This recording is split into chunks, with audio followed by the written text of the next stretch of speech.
tema de síndrome nefrótico y nefrítico. Bueno, como bien lo dice su nombre, es un síndrome. ¿Qué se acuerdan de síndrome nefrótico y nefrítico? Valor de proteína mayor a 3,5 gramos en 24 horas para nefrótico. Ah, ya, que los valores de proteínas... Proteinuria más de... 3,5 gramos en 24 horas. En 24 horas.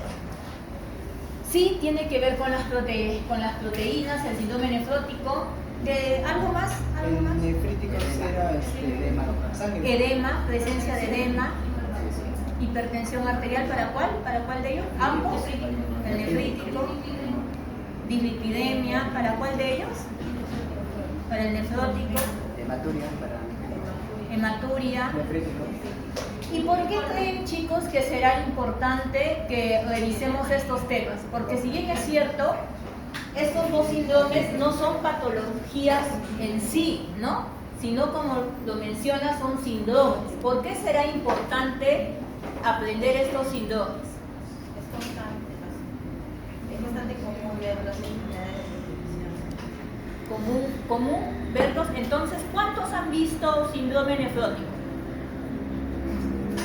Uno por ahí, ¿no? Uno ha levantado su mano. ¿Cuántos han visto síndrome nefrótico? 2. 3. No es común. ¿Cuántos han visto neumonía? Todos. Hasta el cansancio, ¿cierto? ¿Cuántos han visto falla cardíaca? Sí, también se suele ver, ¿no? Diabetes. Ya.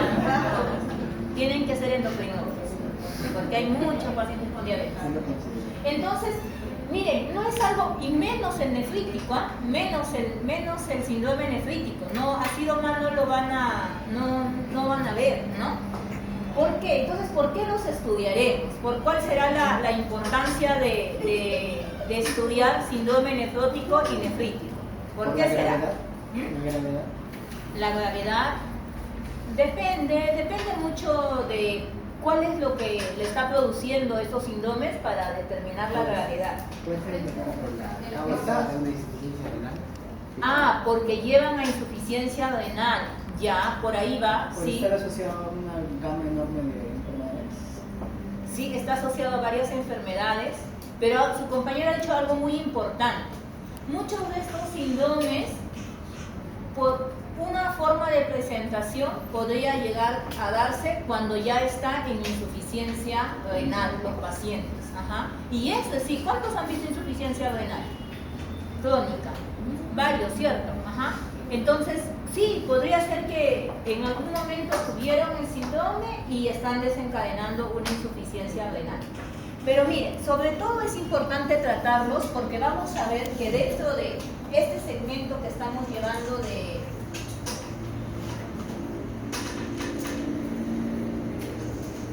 dentro de este segmento de nefrología que estamos viendo estas 3 semanas, ¿no? 3 semanas, van a ver cuáles son los temas principales que estamos tocando, ¿no? Los 4 primeros son los síndromes de presentación clínica, por lo cual ustedes van a ver a un paciente, ¿no? ¿A cuántos pacientes han visto con edemas? Edemas en miembros inferiores. A todos, ¿no? A la mayoría han visto con edemas. Ajá. ¿Algún paciente hayan visto que ha tenido hematuria? Hematuria, ajá. Entonces, miren, si bien es cierto, el síndrome nefrótico y nefrítico no son tan comunes, pero algunos de los signos y síntomas que forman parte de este síndrome sí son comunes. Por lo tanto, tenemos que saber cómo es la presentación para poder hacer el diagnóstico diferencial de estos síndromes. ¿Qué es lo que van a ver más o menos? ¿Por qué van a venir los pacientes? Algunos van a presentar hematuria, que esta puede ser microscópica o macroscópica. Sobre todo el que es macroscópico viene y dice, uy, he orinado con sangre, dicen, ¿no? Y el microscópico usualmente son hallazgos, digamos, el paciente no se queja de nada, pero le pidieron un examen de orina y había presencia de hematías. ¿Ustedes creen que será normal la presencia de hematías? No es normal y quizás hasta a algún familiar de ustedes les habrá dicho, ha salido hematíes, ¿no? Si es mujer, lo asociamos a que probablemente estaba en su fecha de menstruación, podría ser. Pero si es varón, no, ¿cierto? Entonces, la cantidad es importante y para nosotros sospechar a qué patologías podrían estar asociadas la presencia de hematuria. Proteinuria es otro motivo por el cual le hacen un examen de orina, proteína 1 cruz. ¿Es normal? No. Vamos a ver ahora que sí hay casos que pueden dar proteinurias y es fisiológico. Se puede dar algunos casos. Si es hipertenso, ya está causando el ejercicio intenso, embarazadas, infecciones urinarias pueden condicionar a proteinuria. Y vamos a ver los dos síndromes, nefrótico y nefrítico. No es muy extensa la clase, pero lo que quiero es que podamos recordar y por qué es lo que estamos estudiando, porque va a formar parte de nuestro diagnóstico diferencial. Luego han visto ya lo que es injuria renal aguda, enfermedad renal crónica, tubulopatías, que es lo que está pendiente. Lo estoy dejando, eso lo vamos a coordinar, porque las tubulopatías es más extraño aún verlas. ¿En quiénes se ven más? En niños, porque usualmente son ellos los que nacen con alguna alteración y se podría presentar tubulopatías. No difícil diagnosticarla, sino que como no es común y no se piensa, no se llega a plantear estos diagnósticos. Y por último, las infecciones urinarias. Entonces, para empezar, ¿cuál es la unidad funcional del riñón? La unidad funcional del riñón, la nefrona. Vamos a ver que este es el corte histológico, ¿no?, de un glomérulo. Y la nefrona va a estar conformada por ¿quién? El glomérulo, la cápsula proximal, ascendente, descendente y la nefrona va a tener dos partes importantes, el glomérulo y los túbulos. Dentro de los túbulos, lo que ustedes han mencionado, el túbulo contorneado proximal, distal, el asa de Henle y por último el túbulo colector. Si nosotros cortamos a un riñón por la mitad, o sea, el riñón está así, lo cortamos de forma a la mitad, vamos a ver que el riñón tiene una corteza y una médula. En la corteza es donde se encuentran el glomérulo. Y la médula está conformada por las asas de Henle y el túbulo colector, ¿no? Entonces, vamos a empezar por esta parte de la nefrona, porque justamente es en esta zona donde radica el problema por el cual un paciente puede tener proteinuria o hematuria, ¿no? Pasamos al glomérulo. En este corte del glomérulo sabemos que el glomérulo tiene dos partes, el polo vascular y el polo urinario. En el polo vascular vamos a ver que está conformado por las arteriolas aferente y eferente y el glomérulo de Malpighi, todo lo que está en el centro, ¿no? Y en lo que es el polo urinario están los túbulos, que finalmente por ahí va a eliminarse la orina. La sangre llega a través de las arteriolas aferente, al momento de estar, se dice que es una cantidad enorme de varios capilares a nivel del glomérulo, y estos van a tener una membrana especial para poder filtrar. Su función principal de esta zona del glomérulo es filtrar, ¿no? Y justamente en esta zona del glomérulo, vamos a pasar, aquí es el glomérulo, ya están sus partes más definidas. Justo en esta zona del glomérulo es donde se va a dar el proceso de filtración. Debe existir, al momento de filtrar, va a filtrar muchas cosas. Ahí va a llegar, como es la sangre que está llegando a través de las arteriolas, los capilares, ¿qué va a llegar? Glucosa, proteínas, de todo, ¿no? Esta función del glomérulo va a ser filtrar. ¿Y qué va a filtrar? ¿Puede filtrar proteínas? ¿Ustedes No debería de filtrar. ¿Puede filtrar glucosa? Un poco, pero se absorbe en el túbulo montañado próximo. Así es.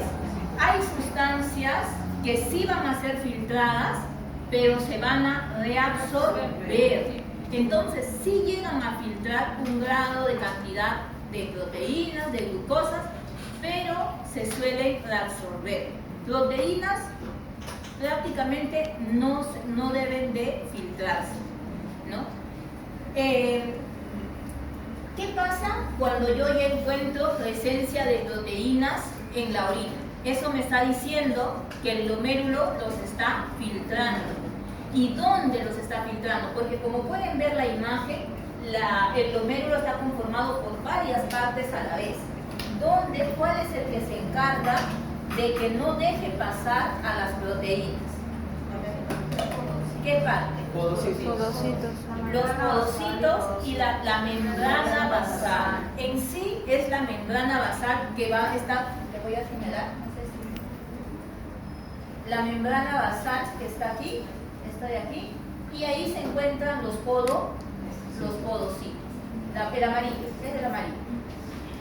Si esta membrana basal se altera, va a empezar a filtrarse proteínas.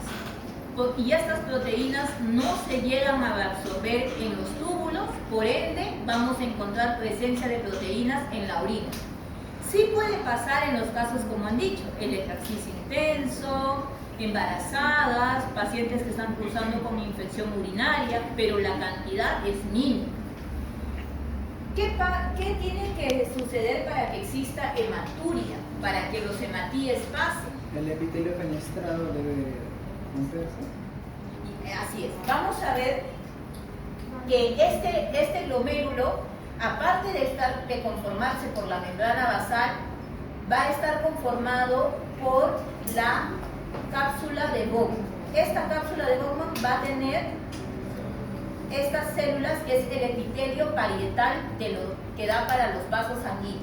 Si este epitelio parietal se inflama, va a generar el pase de los glóbulos rojos, de los hematíes hacia la orina.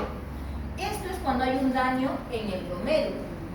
Sin embargo, también puede haber pérdidas de hematíes a nivel de los túbulos también, ¿no? Puede haber pérdida de hematíes por un cálculo que está dañando a nivel del riñón y vamos a encontrar sangre a nivel de los uréteres también. O sea, las causas por las cuales puede haber hematuria no es solamente por un problema del glomérulo, sino por varias partes del riñón en sí.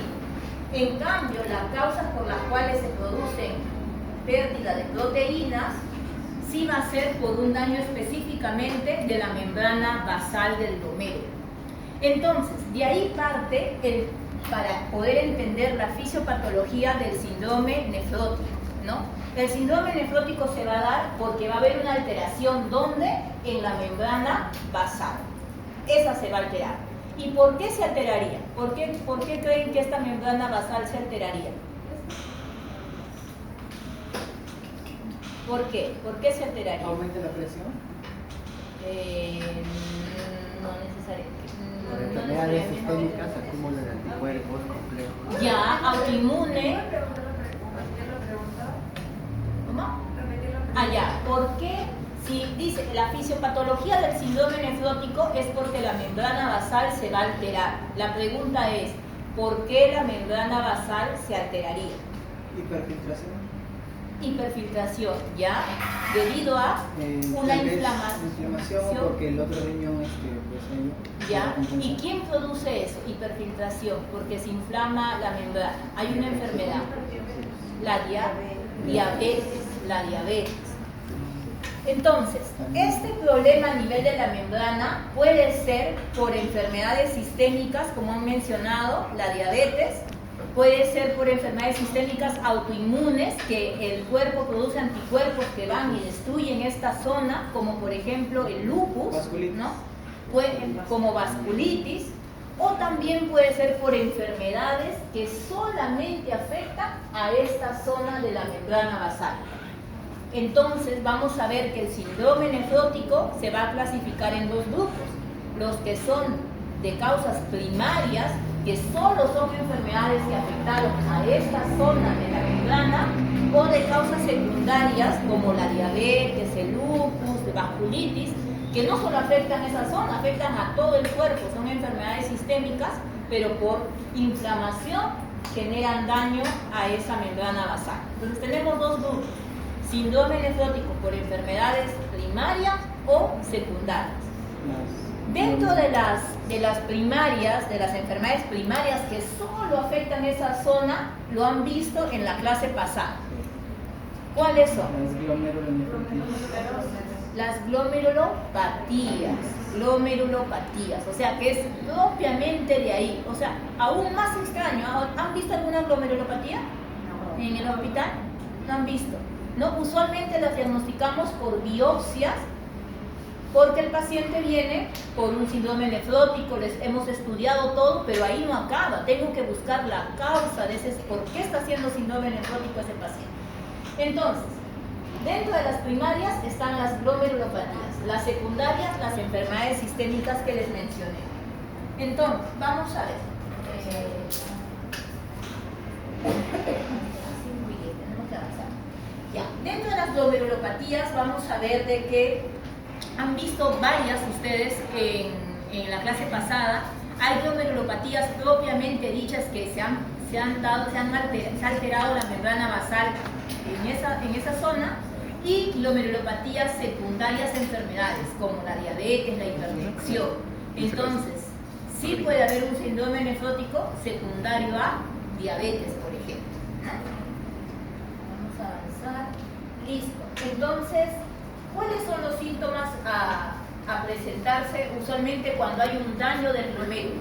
Antes que pasemos al síndrome nefrótico en sí, ¿qué síntoma, cuál es el daño? O sea, se produce un daño, ¿qué síntomas puede dar? Proteinuria, presencia de proteínas en la orina. Esta presencia de proteínas en la orina, vamos a tener dos grupos. ¿Qué pasa si yo le tomo un examen simple de orina y sale positivo?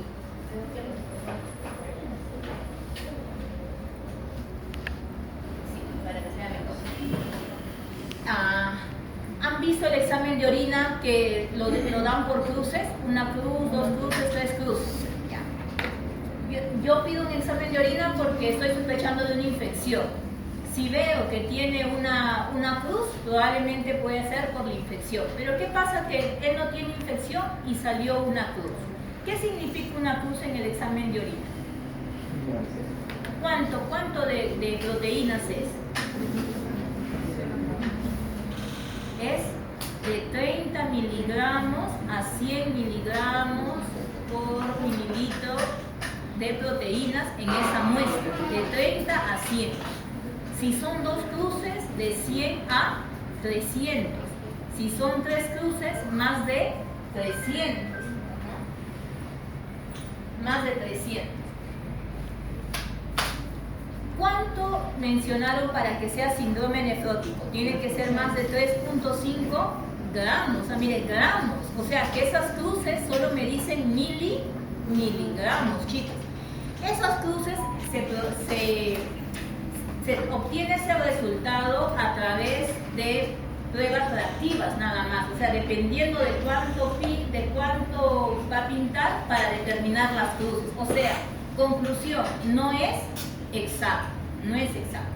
¿Qué pasa si yo tengo un paciente con proteinuria? Tengo dos posibilidades, que sea de causa fisiológica o que sea de causa patológica. Si es fisiológico, tengo que indagar. Señor, usted ha hecho ejercicio, ha estado con fiebre, quizás el paciente probablemente ha tenido una infección urinaria, un absceso, ¿no? Tengo que indagar. Sí, es eso. O también otra posibilidad es el ortostatismo, cuando un paciente está mucho tiempo de pie, se puede presentar. Entonces, si es fisiológico, averiguo esas posibles causas y digo, listo, es por ese problema. Pero ¿qué pasa si no tiene nada ese paciente de esos problemas? Entonces me voy hacia el otro lado, que la causa de su proteinuria es de causa patológica. Si es de causa patológica, tengo 3 posibilidades de afectación. Que sea un problema a nivel del tubular intersticial, y dentro de ellos tenemos al síndrome de Fanconi, que se presenta usualmente en los niños, que es un problema del túbulo proximal. Y si no es por esa causa, tenemos las causas glomerulares, lo que yo les mencionaba, afectación propiamente dicha del glomérulo. Y dentro de glomerulares tenemos 2 posibilidades, primarias y secundarias. ¿Cuál es la más común, creen ustedes? ¿Las primarias o las secundarias? Las secundarias, es lo más común. ¿Por qué? Porque, por ejemplo, la diabetes es la enfermedad más común, ¿no? Entonces va a haber más casos de proteinurias por causa de diabetes. Que tenga solo proteinuria no es síndrome nefrótico, estamos mencionando, ¿no? Para que sea síndrome nefrótico, esa cantidad tiene que pasar por encima de 3.5 gramos. Entonces, que tenga proteinuria no es síndrome nefrótico, puede ser que sí tenga una enfermedad. Enfermedades sistémicas, lupus, diabetes, vasculitis. También infecciones como la hepatitis B, VIH, la hepatitis C, endocarditis, también pueden generar proteinuria. Y bueno, dentro de otras posibilidades pueden ser problemas como las neoplasias. ¿Qué neoplasia me produce proteinuria? Hay una muy común. ¿De próstata? No. Hay claro, porque mira, para que se dé proteinurias, les mencioné que el problema está en el glomérulo. Si es próstata está más abajo, está por de la vejiga abajo. ¿No fue agromocitoma? No, diabetes, no estamos hablando de neoplasias, porque diabetes va a generar problemas al glomérulo. Linfomas y mieloma. Van a ver que pacientes adultos mayores vienen por dolor óseo, ¿no? Proteínas en la orina. Hay que pensar en en mieloma múltiple, ¿no? Porque la enfermedad de mieloma múltiple es que el paciente pierde inmunoglobulinas por la orina, que son proteínas en sí. ¿Cómo? Lipomas no, lipomas es tumores de grasa, que se da en el tejido celular subcutáneo, no interfiere en esa zona. Otras enfermedades también que pueden producir pérdida de proteínas pueden ser los quistes renales, también pueden conllevar a ello. Dependiendo del grado. Dependiendo, porque hay la enfermedad poliquística renal, esa sí puede producir. Un quiste simple no lo produciría. Entonces, tengo proteinuria en mi prueba positiva. Si es positiva, tengo que hacer un estudio de proteínas en 24 horas. Entonces, miren chicos, con un examen de proteinuria, 2 cruces, yo debería pedirle proteinuria de 24 horas a ese paciente, ¿no? Si esa prueba que sale de 24 horas va a ser representativa cuando esté más de 200 miligramos por día. Si es así, tengo que buscar qué enfermedades la pueden estar produciendo. La más común, diabetes, ¿no? Y luego haré mi descarte de otras patologías, ¿no? Entonces, paciente con prueba reactiva de proteínas positivo, debo pedirle proteinuria de 24 horas. Ese es el mensaje de esta diapositiva. La clasificación de la proteinuria puede ser, como hemos mencionado, proteinuria funcional, transitoria, ¿no? Y proteinuria asociada ya a patologías. Hematuria. Otra de las causas por las cuales un paciente también acude es por presencia de hematuria, sobre todo las macroscópicas, ¿no? Pero en esta clasificación les mencionaba las causas de dónde puede darse el sangrado. Puede ser una hematuria glomerular, porque les explicaba que había una alteración a nivel de la cápsula de Bowman, o puede haber una hematuria extraglomerular, ¿no? Más o menos para poder diferenciarlas. Las hematurias glomerular sería por problemas del glomérulo propiamente dicho, como cuáles, por ejemplo, todo lo que han visto en su clase pasada, las glomerulopatías, ¿no? Y las extraglomerulares serían la presencia de hematuria por la causa más común. ¿Cuáles son? Litiasis renal. Entonces, hematuria, si vemos que hay hematuria en el examen de orina, 2 posibilidades. afectación del glomérulo o extraglomerular. Si es solo del glomérulo, patologías de glomerulopatías. Vamos a ver Doctora, ¿pueden llegar a hacer una hematuria de, por ejemplo, ahí dice, hematuria debería ser 0, no se debería ver, ¿no? 0%, pero si encuentran 100, es grave ya. 100. O sea, no es que sea grave en sí, sino es que ya tengo que estudiar. Por ejemplo, si encuentro de 0 hasta 2 hematíes, no hay problema, pero si encuentro más, tengo que estudiar. Incluso si no encuentro ninguna alteración que lo esté produciendo, se debería hacer biopsia renal en el paciente, ¿no? O sea, hay que Pero en ese caso, si vuelve a hacer un seguimiento y no encuentras nuevamente esa hematuria... Entonces ha sido transitoria, claro, ha sido transitoria. Bueno, las causas de hematuria, ¿no? Problemas a nivel de glomerulares, glomerulopatías propiamente dichas, como por ejemplo las que han visto en clase pasada, como la glomerulopatía por inmunoglobulina A, la glomerulonefritis post-estreptocócica también me puede dar hematuria, ¿no? Podemos ver problemas a nivel traumáticos, ¿no? Lesiones en la uretra, podemos ver asociados a infecciones, infecciones urinarias, también por tumores, por quistes, ¿no? Entonces, cuando tengo un paciente que presenta hematuria, debo de observar en el sedimento cómo es que se ha presentado, ¿no? Si estos hematíes han sido vistos a nivel microscópico, ¿no? Para determinar que es una hematuria verdadera. Como lo mencionabas, esto puede deberse a problemas solo transitorios o persistentes. Si es persistente, tengo la posibilidad que sea problema glomerular o extraglomerular. ¿Cuál es lo más común que sea? ¿Glomerular o extraglomerular? Extraglomerular. Dentro de las extras tengo 3 patologías.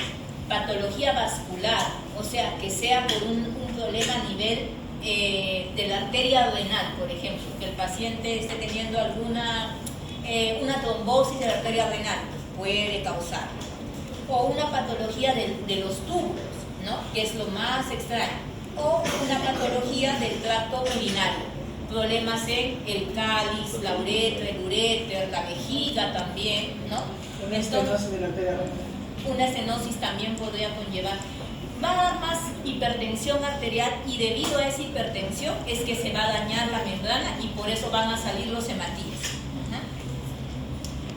Y bueno, ahora sí, chicos, ojalá que nos dé tiempo. Síndrome nefrótico. Listo. Entonces, ya sabemos que los pacientes en cuanto a patologías renales nos pueden consultar por proteinuria o por hematuria. Ya hemos visto qué vamos a hacer en cada uno de ellos. Ahora, a veces no solamente vienen por proteinuria o hematuria, sino vienen por un conjunto de signos y de síntomas. Y ello es el síndrome nefrótico.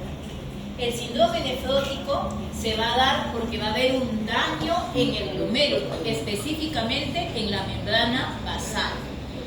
La membrana basal se va a encargar de que las proteínas se puedan que no se pierdan proteínas. Al estar afectado esto, va a empezar a perder, pero tiene que haber un valor que determina el síndrome nefrótico. ¿Por qué? Porque sobre este valor son los otros problemas que vamos a poder observar, si no, no se verían los otros signos y síntomas. Tiene que haber pérdida de proteínas en un examen de orina de 24 horas, que tiene que ser más de 3.5 gramos por decilitro en una muestra de orina en 24 horas. Si un paciente empieza a perder proteínas más de 3.5, ¿qué va a pasar?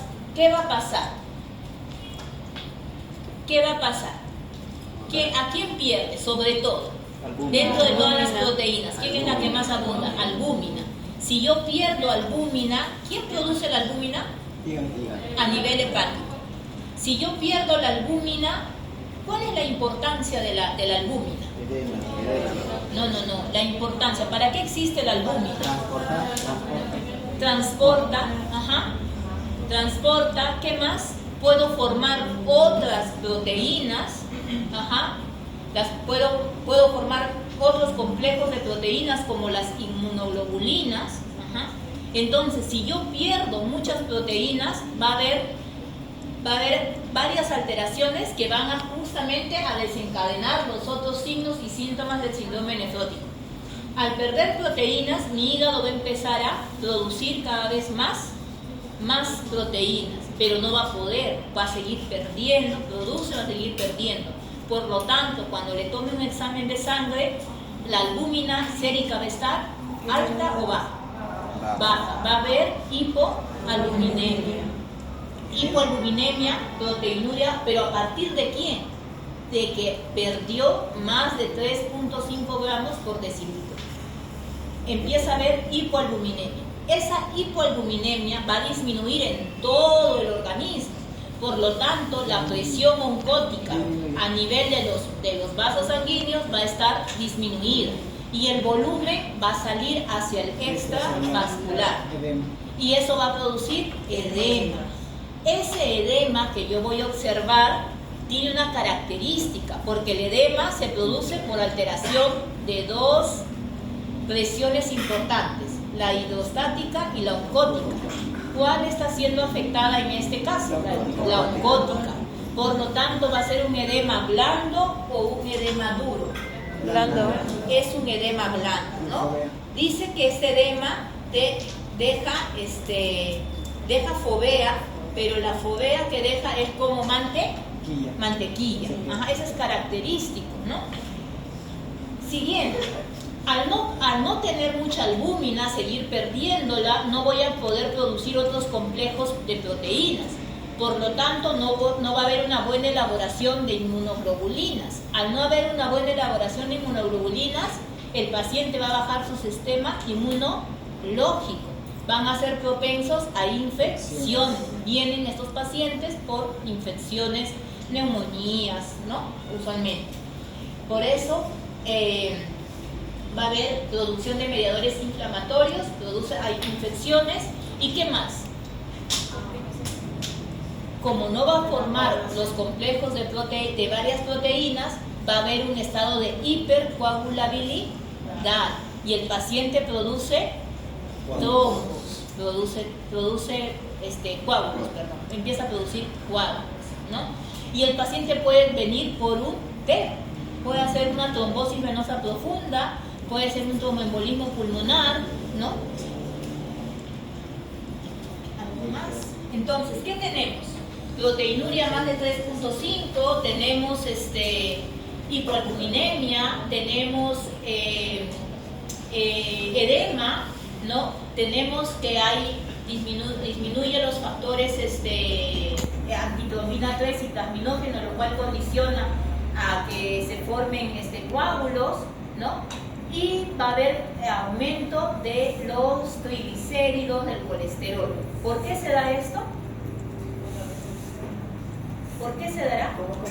¿Por qué aumenta colesterol y triglicéridos?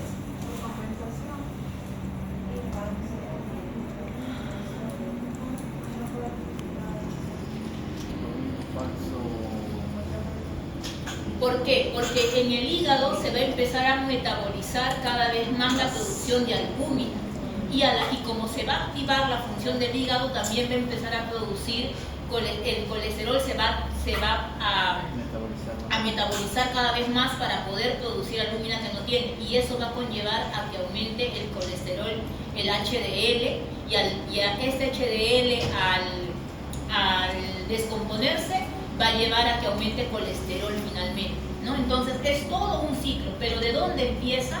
Desde el momento que se afectó la membrana basal y produjo pérdida de proteína, desde ahí empieza, ¿no? Bueno, entonces finalmente es una enfermedad que va a generar una inflamación constante, el paciente va a tener problemas, puede llevar incluso hasta problemas renales, tener anemia, hipocalcemia, ¿no? Y acá vemos las imágenes, ¿no? ¿Cuáles son los síntomas que puede tener? Puede haber edema en miembros inferiores que dejan fovea, edema palpebral, ¿no? lesiones a nivel de la uña, por lo mismo que hay déficit de proteínas, o sea, el paciente entra en un grado de desnutrición calórico-proteica, derrames pleurales, hasta incluso puede haber ascitis o no, puede haber ascitis también, ¿no? En avanzar.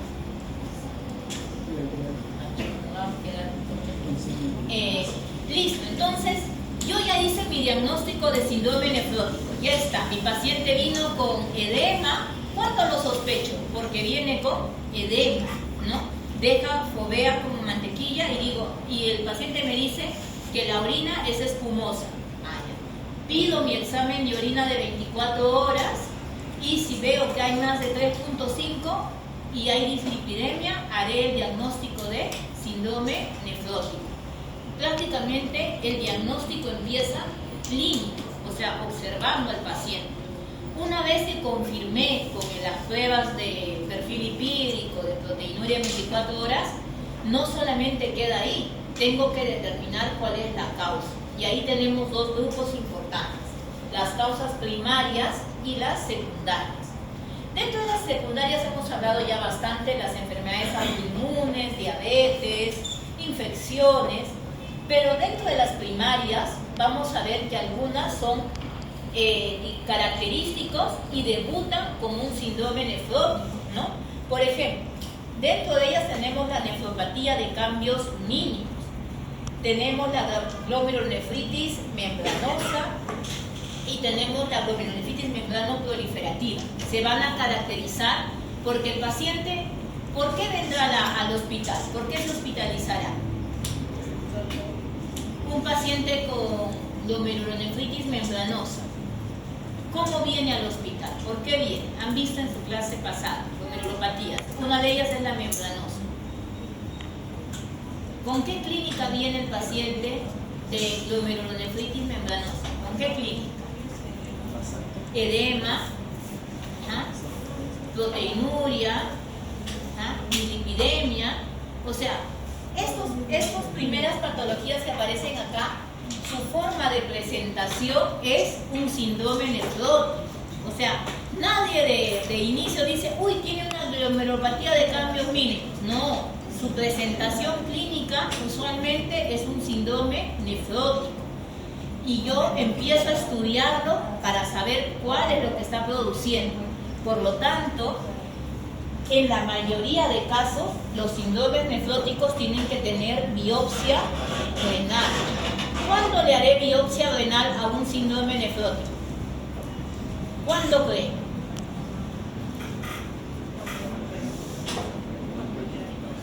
¿Cuándo? Claro, entonces, ¿a todos le hago o hay algunos cuantos? Cuando he descartado las causas secundarias.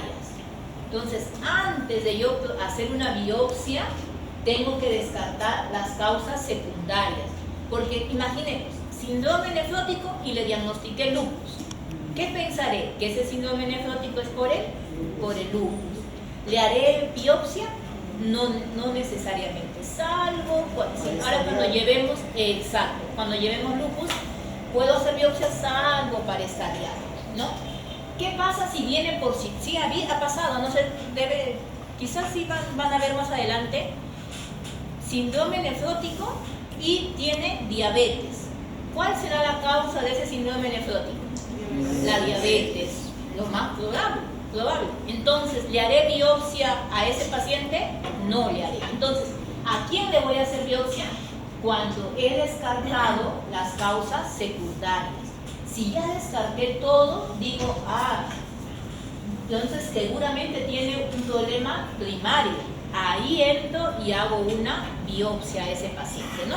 ¿Y por qué es importante eso? Porque sí hay que dar tratamientos dirigidos a cada una de las glomerulopatías primarias, que ya lo han visto en la clase pasada, ¿no? Listo. Entonces siempre hacemos una intervención con miras a instaurarle un tratamiento, ¿no? Si no, ¿para qué sería, no? Hay muchos síndromes nefróticos que ya no se hacen biopsias y solamente quedan en observación, ¿no? Porque sabemos que el hecho de tener el resultado no va a cambiar en nada el tratamiento que le voy a dar. ¿no? Entonces, aquí están las glomerulopatías primarias más comunes, la membranosa sobre todo, la glomerulonefritis focal y segmentaria es otra. Estas dos se presentan en adultos, la de cambios mínimos es en niños, usualmente, ahí lo van a ver en pediatría. ¿Y qué tratamiento le tengo que dar? Entonces, de fondo a estos pacientes, lo que le tengo que dar está basado en la dieta. Si él pierde mucha proteína, yo debo de reponer esa proteína. ¿Y cómo lo hago? A través de la alimentación, que debe de ingerir entre 0,8 a 1 gramo de proteínas por kilogramo al día. Es bastante, chicos. O sea, en promedio, si pesa 60 kilos, 60 gramos de proteína. Si come una presita, solamente tiene de proteínas unos 15 gramos. Si ustedes solamente comen en su almuerzo una presa de pollo, tienen 15 gramos. De carne, 20 gramos, ¿no? Ellos tienen que llegar en un promedio de 60 kilos, 60 gramos de proteínas al día. Primero empiezo con la dieta, que es la dieta rica en proteínas. Luego tengo que bajar el consumo de sodio, porque ese paciente, si entra cada vez más sal, va a haber redistribución de flujo y el edema va a aumentar aún más. Luego se ha visto que tengo que usar los diuréticos, sobre todo diuréticos de asa y ácidas. ¿Por qué? Porque tengo que eliminar esa sobrecarga de volumen que tiene el paciente, ¿no? Doy diuréticos a esos pacientes. Luego hemos visto también para tratar la proteinuria en sí, que son los protectores a nivel renal, como es el consumo de IECA, ¿no? Que va a disminuir, al disminuir la presión en el paciente, va a condicionar bajar la inflamación y así evitar menos pérdida de proteínas, ¿no? El objetivo es bajar la presión menos de 130/80. Y para el caso de la dislipidemia, como no vamos a poder cortar el mecanismo en sí, lo que hacemos ya es dar prevención, porque ese colesterol de más que se produce, ese triglicérido de más que se produce, está metabolizándose y está yendo a parar a las paredes de la arteria del corazón, que puede darle, por lo tanto, infartos cerebrales del miocardio. Entonces, ¿qué le doy? Estatinas. ¿Voy a curar la enfermedad? Lamentablemente no, solo voy a mantenerlo, ¿no? Voy a tratar de estabilizar a ese paciente. Ese rango de ingesta de proteínas en el caso de esta enfermedad, pero en lo normal, ¿cuánto debe ser en una persona sana? En una persona sana estamos consumiendo de 0.6 a 0.8. De 0.6 a 0.8.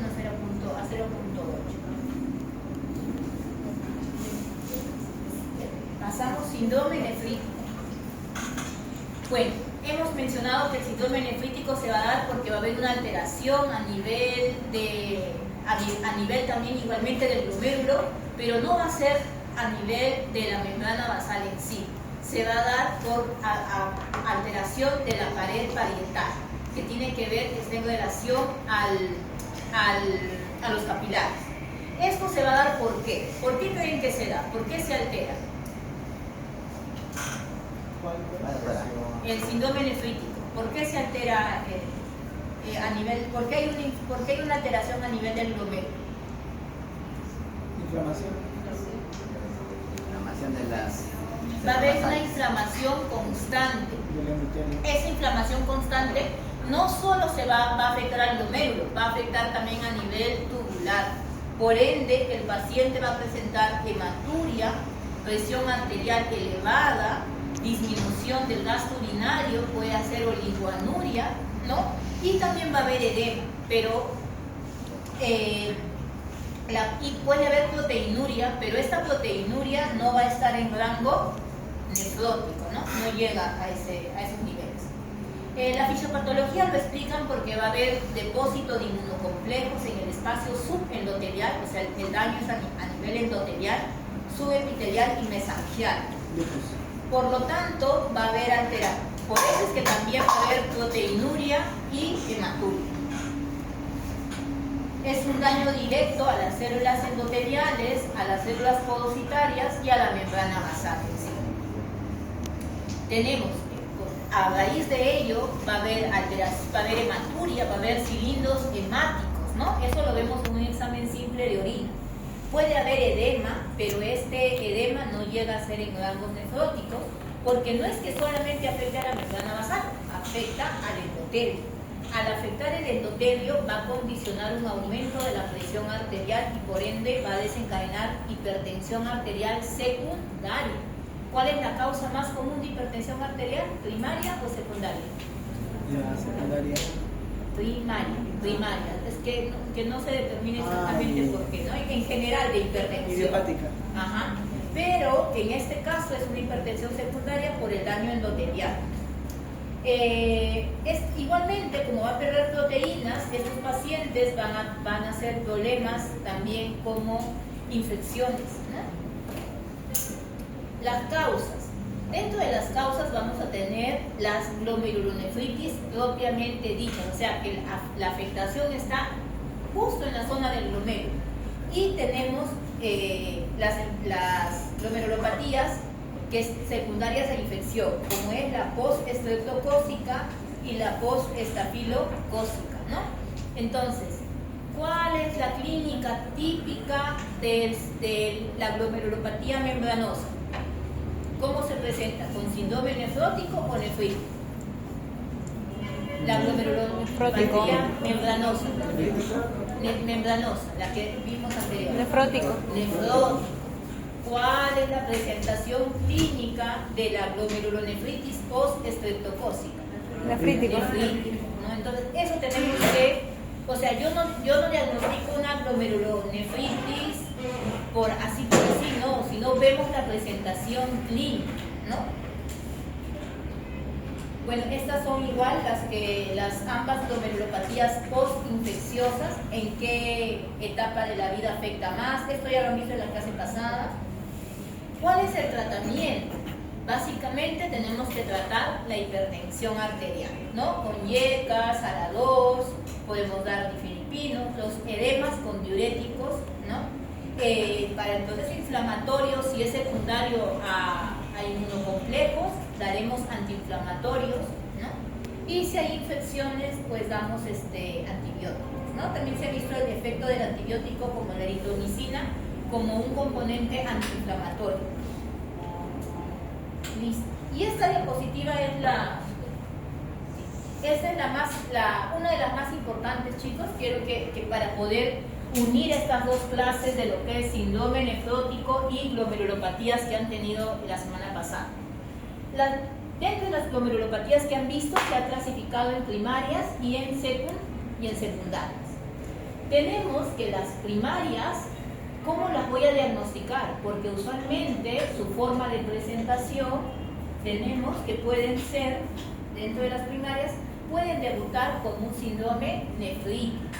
Dentro de ellas, ¿a cuáles tenemos? A la glomerulonefritis endocapilar y a la glomerulonefritis extracapilar, ¿no?